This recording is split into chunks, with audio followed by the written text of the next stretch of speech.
judge found that U.S. Border Patrol Chief Greg Bovino, quote, admitted that he lied during a deposition about being hit in the head with a rock before deploying tear gas at protesters in the Chicago area.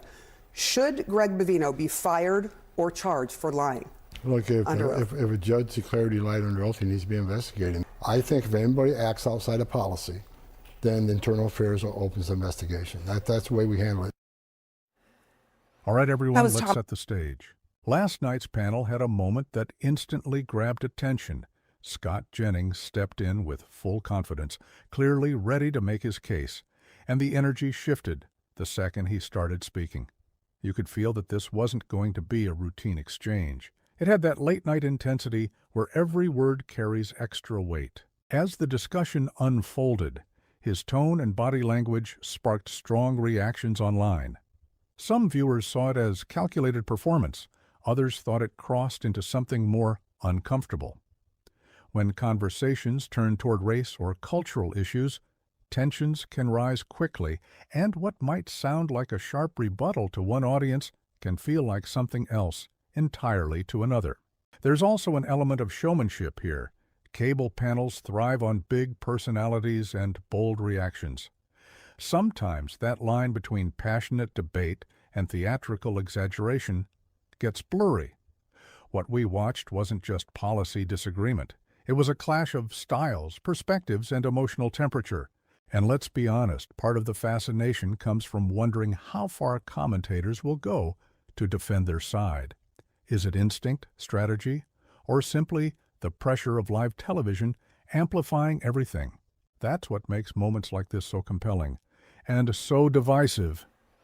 That was Tom Homan, Trump's border czar, basically throwing the man he replaced in Minneapolis under the bus, but also raising some really important questions about this accountability issue, as we were just discussing. There is lying happening, and in this case, it was by one of the top officials. Shouldn't there be accountability for that? I love Tom Homan. He said it just right. He perfectly pitched it because he understood the politics of it and the on-the-grounds optics of it.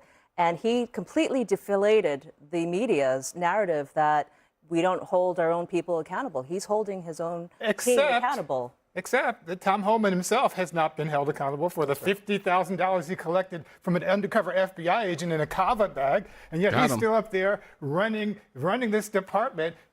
Where is the credibility when you have people who are themselves, who should be under investigation, who are telling the American public that other people will be investigated? Yeah. There's also the case, by the way, of that woman who was shot 5 times by federal officers.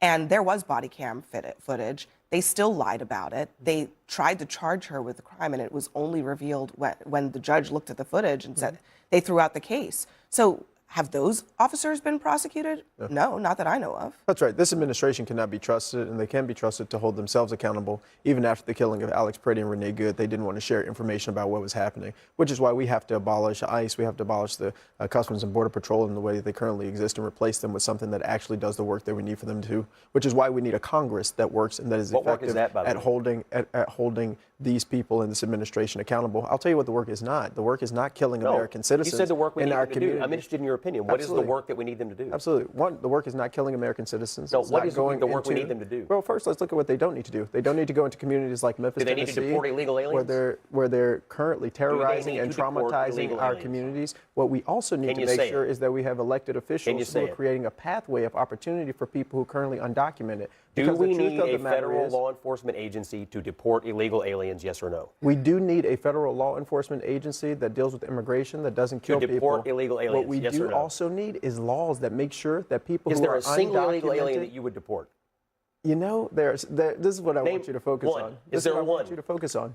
There are a lot of people in this country and in this community, in our communities, that have done so much to make them better, and we need to be prioritizing how we create opportunity. Is this the Democratic position for 26? The Democratic there are no illegal aliens that should be deported? The Democratic position in 26 is that we don't terrorize American citizens, we don't terrorize undocumented people, if you were advising Democrats in 26, would you advise them to answer this question this way, that you can't say there is a single illegal alien that should be deported by the federal government? What is shocking to me is that you think you can narrow the challenges of not narrow, it's broad. There's immigration, 20 million that you can here. challenge the issues of immigration into one yes or no question when the reality is the policies and practices should we follow the law is the yes or no administration have led to the deaths of American citizens and has not produced the results that no deportations. That's the Democratic position.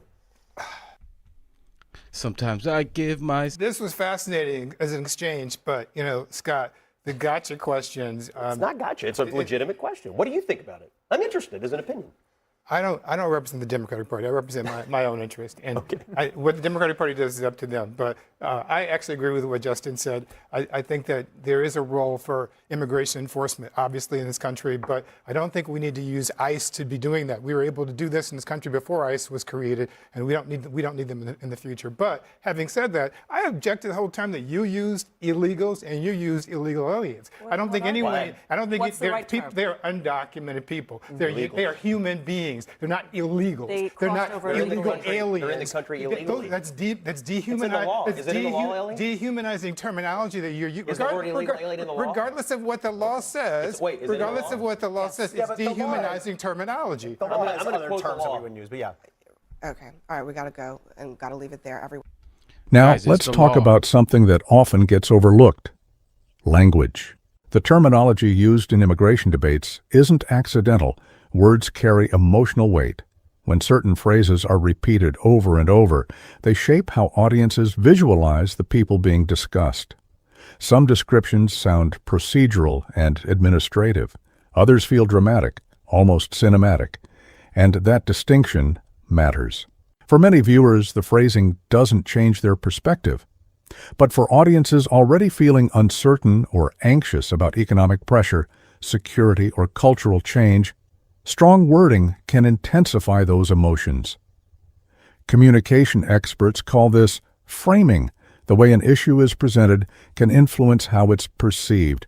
It's less about policy details and more about psychological impact. At the same time, there is broad agreement across the political spectrum on some core points. Individuals who commit serious violent offenses are rarely defended in these conversations.